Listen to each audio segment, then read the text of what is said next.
Today is the extraordinary beginning of a new era. My name is Jared, and I left my water bottle upstairs, and that's actually going to provide a very interesting dynamic, or maybe not, to this lesson.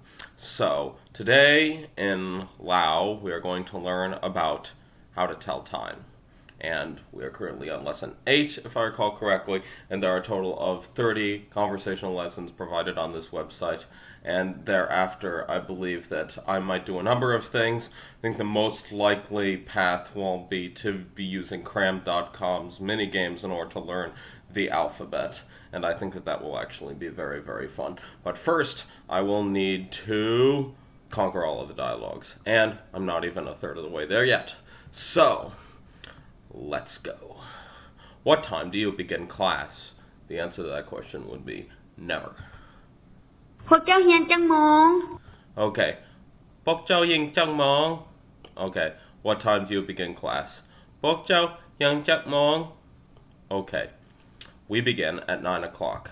พวกข่อยเรียน9 โมง Okay. พวกข่อยยิง9 โมง We begin at 9 o'clock. What time do you finish class? พวกเจ้าเลิกจังโมง Okay. พวกเจ้าเลิกจังมอง and we have the super double rainbow of linguistics, not triple. Now that must be even super rare. The double schwa sounds. So let's try that again. What time do you finish class? พวกเจ้าเลิกจังโมง พวกเจ้าเลิกจังมอง What time do you finish class? We finish at 3 o'clock. พวกข่อยเลิก3 โมง Okay. พวกข่อยเลิก3 โมง We finish at 3 o'clock. I couldn't help but notice, I think, before a pronoun actually pluralizes it. And I think that this is very consistent in a lot of the Southeast Asian languages as well. Okay, so "pochao" would mean all of you guys, and then "pokoi" would mean all of I, which would mean us. I don't really know if there's a whole inclusive-exclusive thing the way that there would be at, wait for it, Guarani, this South American native language that I'm learning in one of my other series. But time will certainly tell. No pun intended related to the relevant topic of today's class. Okay. What time do you eat breakfast? เจ้ากินข้าวเช้าจังโมง Okay. เจ้ากินข้าวเช้าจังโมง What time do you eat breakfast? 7 o'clock. 7 โมง 7 โมง. Okay, so very much like some languages, I think Swedish comes to mind, you don't actually use a preposition in order to indicate like at or a certain time. So in some languages you just simply say 7 o'clock, and in other languages you say at 7 o'clock. My understanding is that the Lao system in which no preposition is used is actually significantly more common, because I think a lot of languages, here's a secret that you'll actually know once you've learned like about 10 languages or more to significant degrees of fluency. All languages make shortcuts. Okay, now you know the secret of the universe. Okay. Gao jiang de. And lunch. ข้าวเที่ยงเด้ I think I probably messed up that last tone. So, Gao jiang de. Okay, and lunch. And then eat blah blah. I eat lunch at 12:30. ข่อยกินข้าวเที่ยง 12 โมงครึ่ง I'm never pronouncing that ever. Goi kin gao jiang sip song mong kung.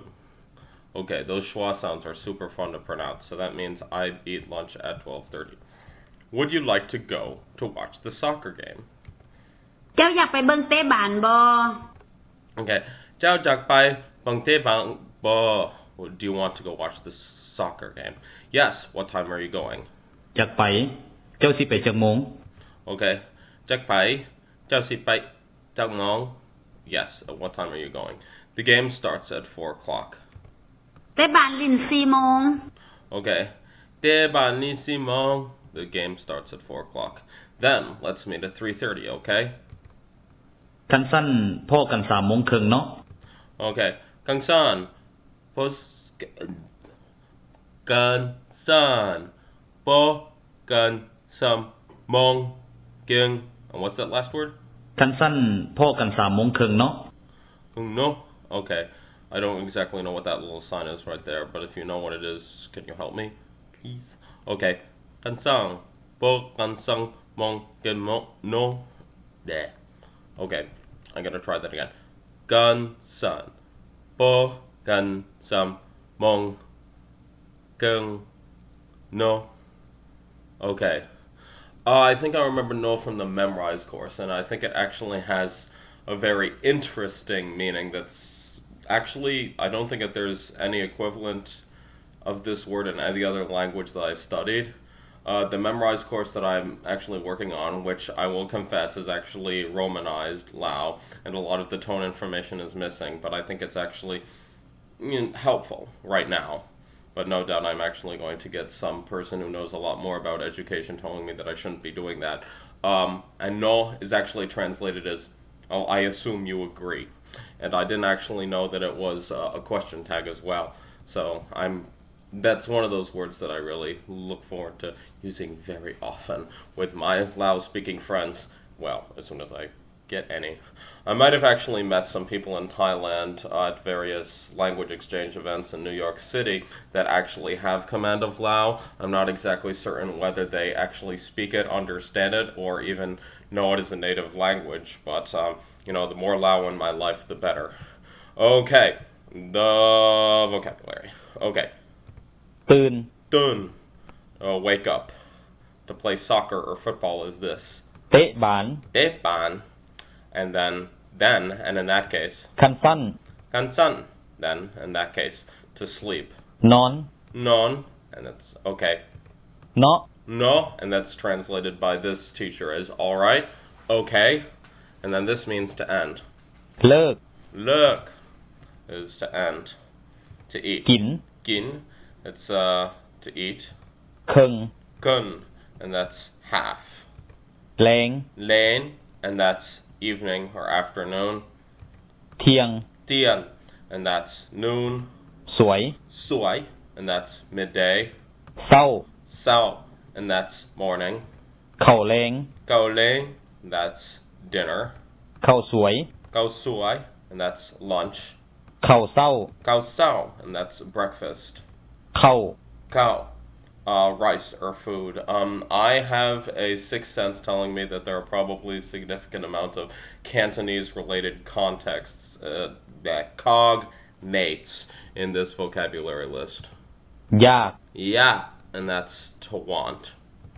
เดี๋ยวนี้ Dioni, and very interestingly, like many languages, Cornish and Solomon Islands Pidgin come to mind. You actually say in this time in order to indicate now.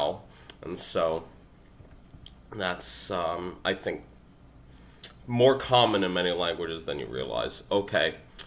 How many? จักกีบ Okay. I missed something. So, what?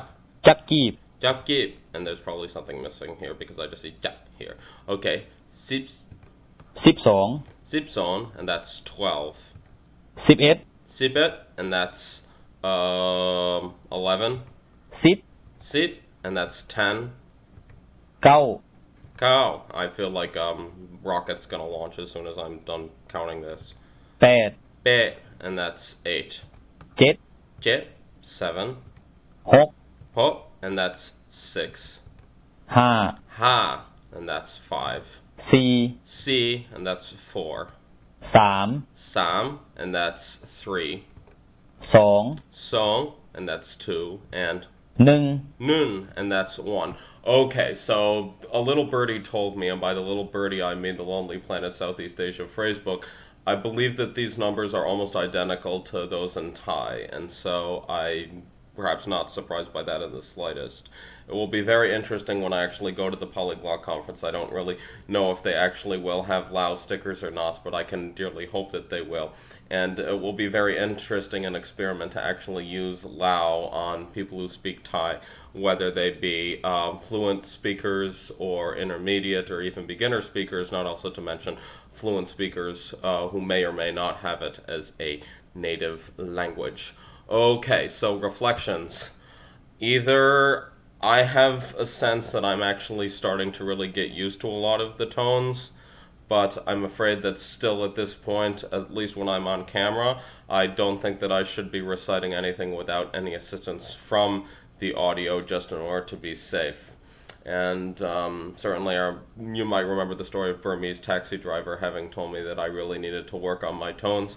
I've also downloaded a number of news podcasts in Lao, and by a number of I mean one, And to my phone, the only real thing I can understand from it is proper nouns, but it's very interesting because even if you only understand proper nouns, thanks to Facebook, in which you always get at least assuming you have a critical mass of friends, you actually understand a lot of what's going on in the world thanks to just simply looking at your news feed. And I think that just now I realized why they call it that, at least now. And as a result, it's very interesting. I could really tell what's going on in the news just listening to the proper names. It's actually quite fun. And aside from that, my understanding is that maybe I'm not entirely right about this, but I think Lao, certainly in comparison to the Khmer loan words of various place names, I think that they show significantly less French influence. But no doubt, I think in a lot of these dialogues, I think the Francophone influence is still very much felt in the Lao language. And other thoughts. I feel ever enchanted by the presence of Lao in my life, and I hope that you are too. And even if you don't considerably like the Lao language, then I certainly have other series, and so make sure to go ahead and like and subscribe if you actually enjoyed this, and I will see you in another episode. And until then, this is Jared letting you know that one day you will encounter a passion so great, maybe you've encountered it already, that it will actually consume your life and give you energy in a way that you would have never deemed possible before that moment. I look forward to that day coming. Have a good one, and see you next time.